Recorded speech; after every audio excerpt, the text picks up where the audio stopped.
too. So do I. How about you? Yes, it's the new Swan Show with our great singing star, Doris Day. Well, I swung. Our special guest, Bing Crosby. The Four Hits and a Miss, the new Les Brown Band. We use Swan exclusively. How about you? Yes, how about you? Oh, me? My name is Robert, hair of gold, eyes of blue, and muscles like Errol Flynn. Hope.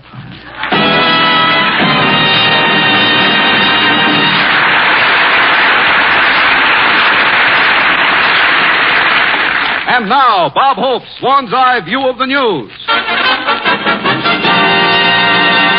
Berlin, Germany. The gap in Russian-American relations widened here this week when Germans living in the Soviet zone were forbidden to chew gum because it is too American. Berlin is now divided into 3 zones. Spearmint, juicy fruit, and stick it behind your ear, Fritz. Here comes the commissar.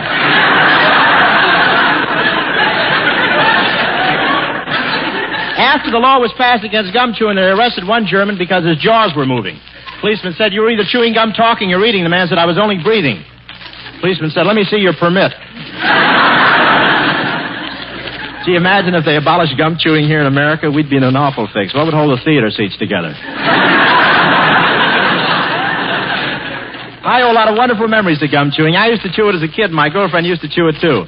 In fact, when we kissed, sometimes it lasted 3 hours. Washington, D.C. Dr. Northern, the nationally famous biochemist, has proved to the Department of Agriculture that the addition of minerals to the soil produces vegetables that are more than 5 times as rich in vitamin content. They've injected so much iron into the celery, lettuce, and radishes that now if you toss a salad and it misses the bowl, it can break your leg. And the latest method is to drop the minerals on the soil from a plane. You have to aim carefully, though. One Pennsylvania farmer missed his field, and a mile away, John L. Lewis came running out of a mine shaft with a geranium popping out of each eyebrow.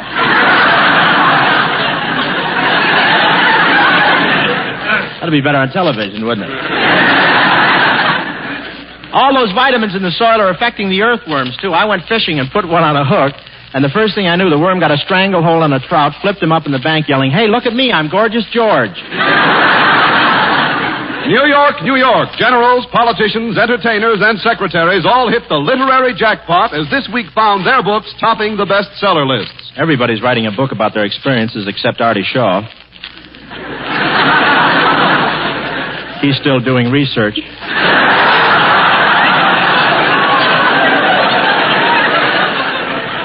And Drew Pearson tried writing a mystery story, but it didn't work out. He couldn't control himself. In the first paragraph, he predicted who did it. I'm reading a book right now that's very interesting. It's about a traveler who's hiking around the United States, and when he comes to California, he thinks it's so beautiful that he sleeps at night under a rose bush. It's called The Case of the Quick Frozen Tourist.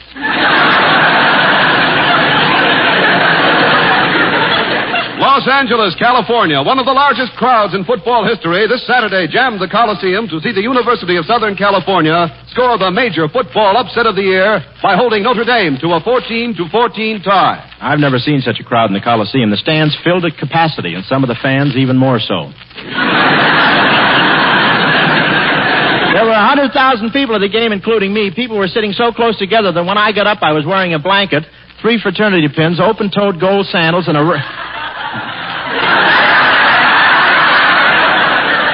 There's more, but if you don't want it, okay.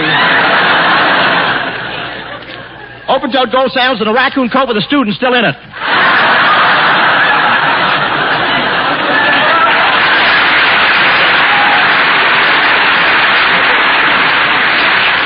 Oh, you're so impetuous. Boy, that was really a rough game. I never saw 2 teams knock each other around like that. In one play, a Trojan ran 40 yards for a touchdown, but they called him back. The ball he was carrying had ears on it.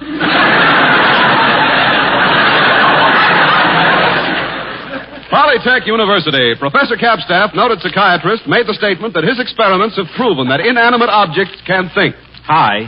Inanimate objects can think? Well, that's right, Bob. So yesterday I went to a psychiatrist, and you know what I did? I took a cake of Swan soap with me. The first 4 rows better move back. As he warms up, small bubbles come out of his eyes.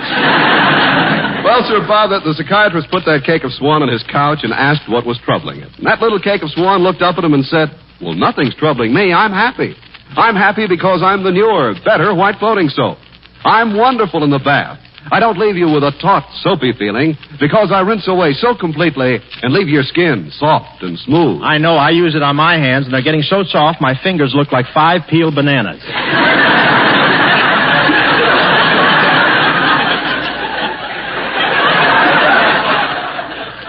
And then, Bob, the psychiatrist looked at the cake of Swan and said, I think you have a split personality. And the cake of Swan looked back and said, well, I'm glad I have a split personality. You can use half of me in the kitchen and half in the bath. If you don't buy it this way, folks, he pokes it through your bathroom window on the end of a mop. Well, Bob, I want everybody to know about Swan because it's made by a modern, patented process that no other soap can use. That's why when you use it anywhere in the household, you'll agree that Swan is better for bath, better for dishes and hands, better for baby. Swan is the best soap afloat. Well, Swan. Me too. Yes, sir. By cracky. Shall I wrap it up? But I'm really surprised I was able to sing at all tonight. I'm so knocked out from Christmas shopping. Oh, yeah, I knew you were helping Bob with his shopping. Tell me, Doris, is Bob spending very much money this Christmas? Well, he said he was going to take it very easy because he lost a lot of money in the market. Oh, did he have some of that amalgamated tin just before it went down? No, he got caught with 52 airmail stamps when they dropped to 4 cents. Well, that shopping tour, that tour must have been some experience. Oh, you said it. I was waiting for him in front of Woolworth's. He was 10 minutes late, and I was getting very impatient. Gee, I better get going or I'll be late, but this is so interesting. I just can't tear myself away. That girl is so beautiful, and she's looking right at me. She smiled at me, and now she's winking. Gee, she's beautiful. Look, Bud, I don't mind you looking at the television, but keep your clammy nose off my window.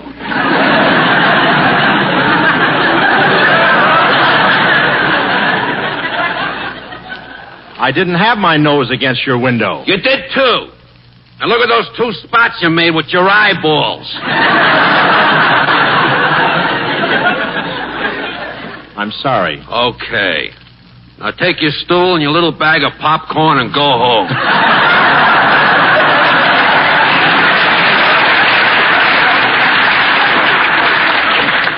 All right, mister. Well, I'd better get going. Ho, ho, ho. Merry Christmas, boy. Well, thanks. And Yuletide greetings to you, Jolly St. Nick. Who's jolly? This California sunshine is freezing me to death. My feet are killing me, and this morning my unemployment check bounced. Gee, are things really that bad? Things are nauseating, boy. They're horrible. Merry Christmas, everybody. Put some money in the pot, boy.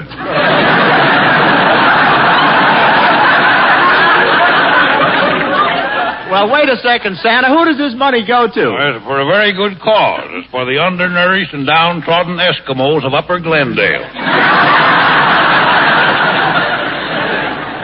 Now, wait. There aren't any Eskimos in Glendale. Can you prove it? No. Put some money in the pot, boy. Well, I got to meet somebody right away or I'll be in trouble. He's got troubles. Boy, I'm married to the most miserable, mean, and ornery woman that was ever allowed out of the snake pit. She's really bad, huh? Revolting. Merry Christmas, everybody. Boy, my wife's so homely, she's got a face like a plate of mashed potatoes with the lump still in it. Put something in the pot, boy. Okay, here's some loose change. Thanks. You know, I only get 10% of what I take in. Last week, the organization made $20, and all I got was $150. Well, just a second. If you only get 10%, how come they got $20 and you made $150? Oh, I don't know. Just lucky, I guess. Merry Christmas!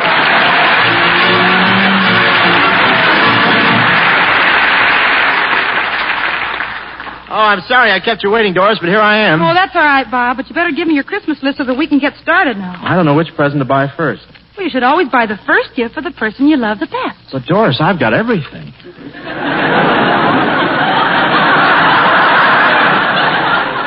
Come on, let's go in this department store right here, huh? Okay.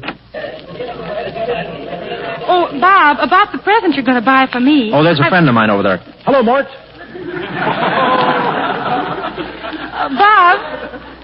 Bob, when you buy a gift for someone, don't you agree that you should buy them something they really want? Oh, naturally. Good. Well, I want either a real emerald and ruby bracelet and a full-length ermine coat trimmed with mink, or a platinum diamond wristwatch studded with diamonds. Hello, Mort.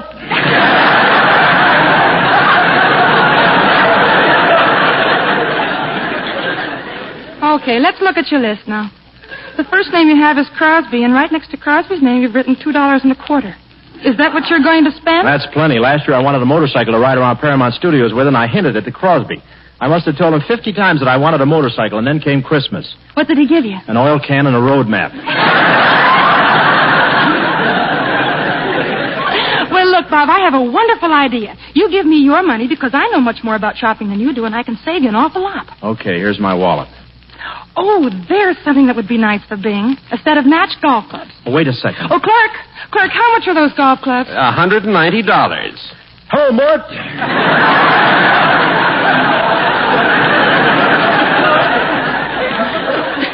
Oh, gee, I think they're wonderful. Doris, wait. And how much is that bag that goes with them? That's $200. It's just what we want. Doris, wait. We'll take the bags and the clubs. Let's see, that's $390, right? Yeah. Okay. Here's $400 and keep the change. Mort, where are you? Well, Bob, let's get going now because we... Wait a second, Doris. I want to ask this floor walker something. Pardon me, mister. Yes, sir. Can I help you?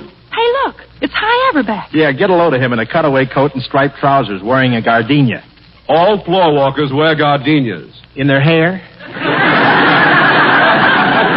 Hey, excuse me a second, Bob. Yes, madam, the big spectacle is on the 4th floor. Hi, why do you have to take a part-time job? Oh, excuse me, Bob. Yes, miss, the big spectacle is on the 4th floor, and don't forget, tell your friends about it. Oh, what's the big spectacle on the 4th floor? Well, haven't you heard about it, Bob? It's the most beautiful Christmas tree in town. It's 35 feet high, has 1,000 lights, and 1,500 ornaments. Are the ornaments pretty? Oh, Bob, they're beautiful. Each one is a sparkling, dazzling, shining, pure white cake of swan soap. Hello, Mort.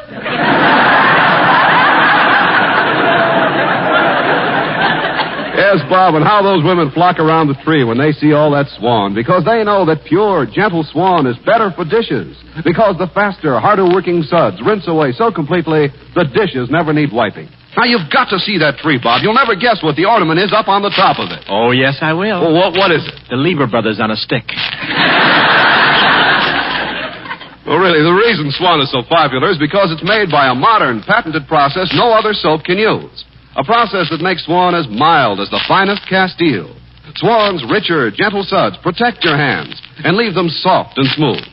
Now, just imagine any woman on Christmas morning. She wanted a mink jacket, but Santa has brought her something she likes just as well. A lovely cake of Swan. Now, could a woman ask for anything more in her Christmas stocking? Well, it would be nice to find Charles Boyer in there blowing bubbles. Millions of housewives agree that for dishes, hands, or the bath, Swan is the best soap afloat. And here he is, ladies and gentlemen, the man who boiled the hot water when Al Jolson was born, Mr. Bing Crosby, right there.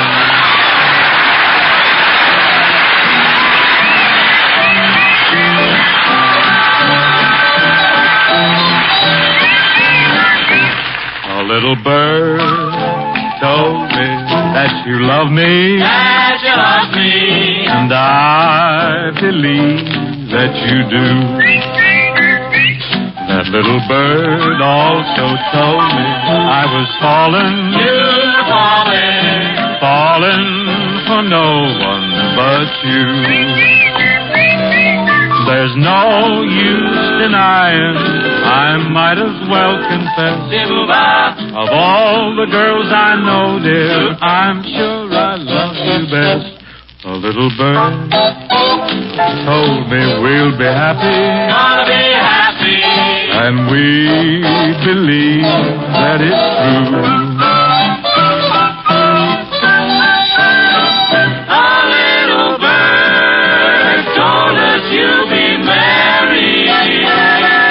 And we believe that it's true.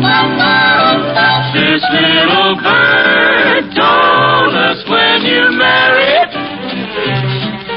have a pretty cottage not too far, all fenced in like a movie star. Great Dane pup, we're gonna call him Ace, lying there by the fireplace.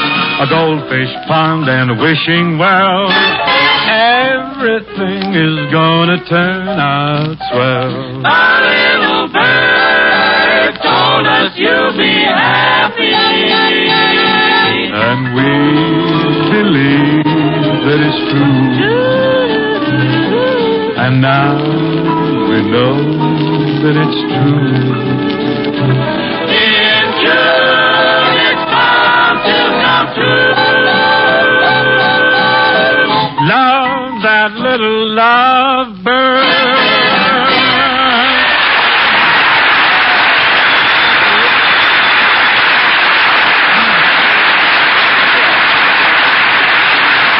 Thank you. Thank you. Thank you very much, and good night, everybody. Good night. Wait a minute, boy. Where are you going? I sang my number. I gave the show a little class. Now I'm off. Gave the show a little class. Look, you hopped up Hildegard. You'd better stop going to that African barber. He's been shrinking your head again. Flattery will get you nowhere, Saggy. Now, come. Where's this new show of yours everybody's been talking about? Well, haven't you heard? I'm on for Swan this year. They make soap, you know.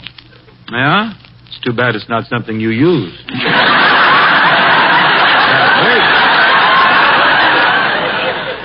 Hey, Lumplap, you've got two chins. Would you like to try for one? Now, let's face it, Nostril King. Before I sang my song, this show was laying a large swan egg. True or false? Get him. Look, Philco Knob, last week... A large set. You're wearing the cabinet there, too. Look, last week my hand slipped and I happened to tune in your show. Now I know why it's transcribed and you broadcast it later. What do you mean? Gives you time to get out of town and hide before the people hear it. To think when I first met this boy, he had a job blowing out glove compartments at a car wash.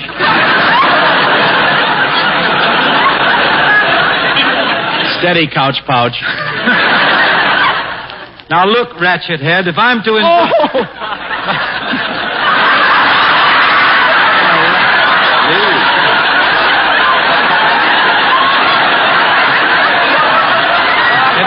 Wait, late writing. Wait. Oh, there's some sneaky things going on. If I'm going to endure this vilification, I want my money first.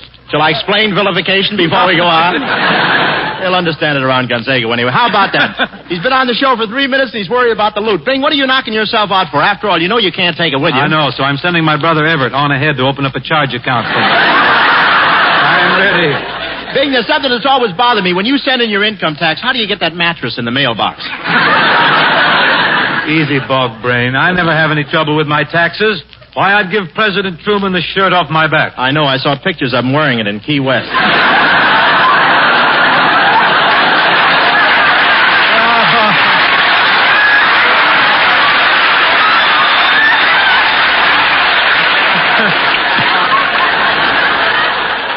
What's that you're wearing there? Tamale husk with a belt in the back? It's nice of you to slip your coat on for this anyway. Think I'm too frisky?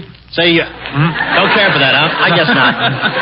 We'll ignore the next 6 lines. All right. New kind of radio. Just throw the whole thing away. Hey, look. You better stop being so frisky or I'll tell Abby Rents to stop souping up your wheelchair. Wheelchair, come. That's no way to talk to a man who's just reached 35. You're 35? 35 times what? Wait a minute, you're snapping your wig, my boy. If you remember at my last birthday party, I had a cake with only 35 candles on it. Yeah, but at the bottom it said continued on the next cake. But what does age matter? I saw your last picture and I thought you were great. That's a coincidence, so did I. Read that line again. There's a talent scout here tonight from the Wilson Ham Company. He's got his stamp. He'll make you grade A, I'm sure. Like the stag one, a pink one. You know, we ought to make a picture together again, Bing. I stopped over at your house last night to talk to you about it, but nobody was home. Oh, that's a shame. Yeah, I must have rung your bell about 5 times. 6 times.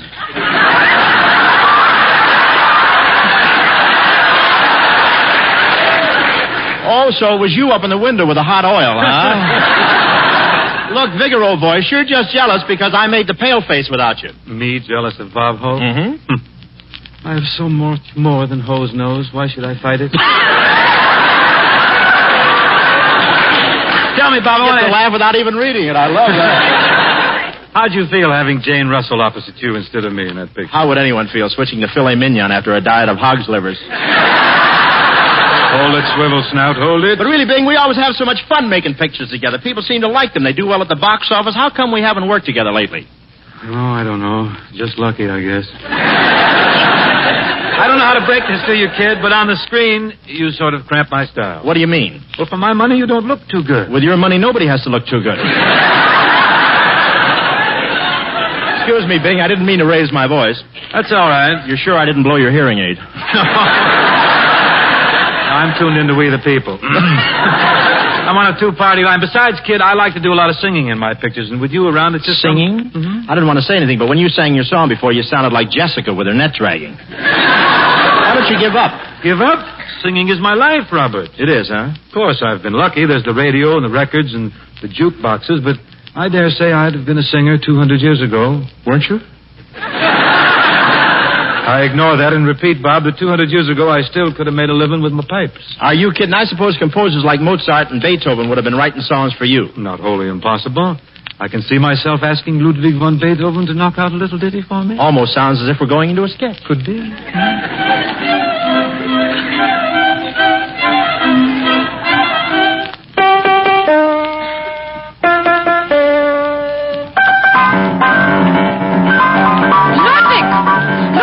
Beethoven, start that rocket and finish that symphony already.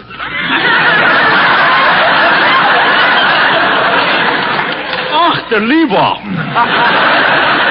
I've got to stop those jam sessions mit Dizzy Van Gillespie. Oh, Ludwig. Ludwig. Ja, Mama. I've got the message for you. Mo called. Mo who? Mozart. Mama, have you been spiking the strudel again? Ludwig, there's somebody here to see you. Herr Bingle von Crosby. Oh, well, send him in. Good day, I'm Herr von Crosby. Who? Herr von Crosby. The Crosby, I believe, but where the hair?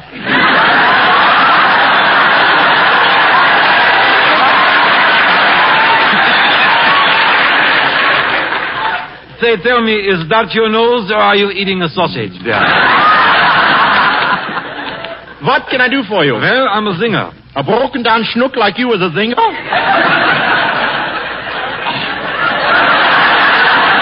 Ach, du liverwurst, this is giving me mine Charlie's. I have, you know, I'm Bingle von Crosby, the famous singer. For 3 years, I played at Schlapsy Fritz's. And I've come all the way from Unter der Linde to see you. Jawohl, auch der Lieber und unter Blitzen, you Schweinhund, you. Lean back, Dummkopf, you're getting Limburger on the microphone. Believe me, that's an improvement.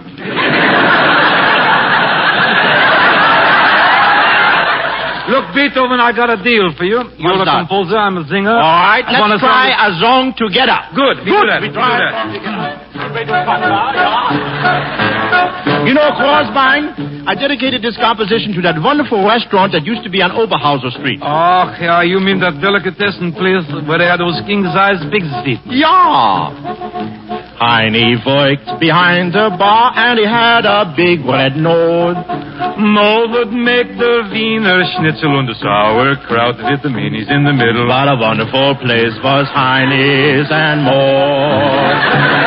They never would light out the lights, 'cause the place would never close. And Schultz would play a squeeze box solo with Octaliebe, such a beautiful small. You could blow your top in Heine's and more.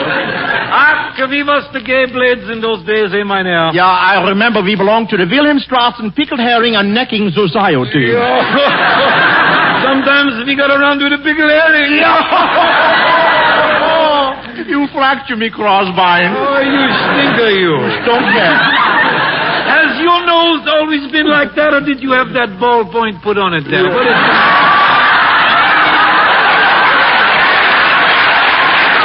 The free lunch was gorgeous. The beer was always cold. Und the dancing with the women. The women. Ja, jawohl. You could smell the place was 16 blocks. And it wasn't any horse. Garlic cheese and old Limburger. Pickles mixed with the herring together, and the meatballs tasted just like leather. Chopped up liver and bologna, pickled pig's feet that were bony, and salad. Say, Professor. What is it? Now you heard me sing. How do you like my voice? Please, not while I'm eating. Let's go where the place is jumping. Let's all go down to Heine's and all.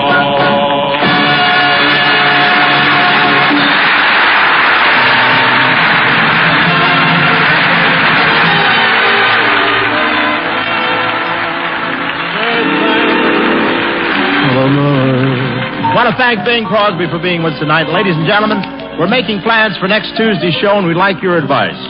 Would you rather have me sing Buttons and Bows, or would you rather have Jane Russell? Well, next Tuesday, I'm just kidding. That gal you'd like to see most in her Christmas stockings, my two-gun mate from the Paleface will be here, Jane Russell. And, folks, there are only 15 more shopping days before Christmas, which is still plenty of time to remember the scientists who are looking for a cure for arthritis. If you want to help, write to Arthritis, Box 1200, General Post Office, New York, New York. Millions of people have arthritis.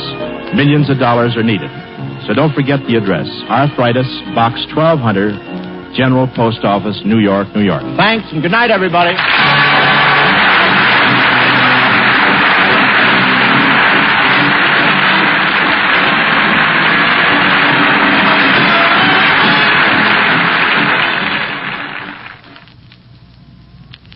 Mirror, mirror on the wall, is my hair fairest of them all? It is when you use Rave Cream Shampoo. Rave leaves your hair so clean, so soft, so easy to manage. Easy to manage because the pure lanolin in Rave is specially blended with other important ingredients to make hair behave, even on shampoo day. Try Rave Cream Shampoo. R-A-Y-V-E. Rave Cream Shampoo. This is NBC, the National Broadcasting Company.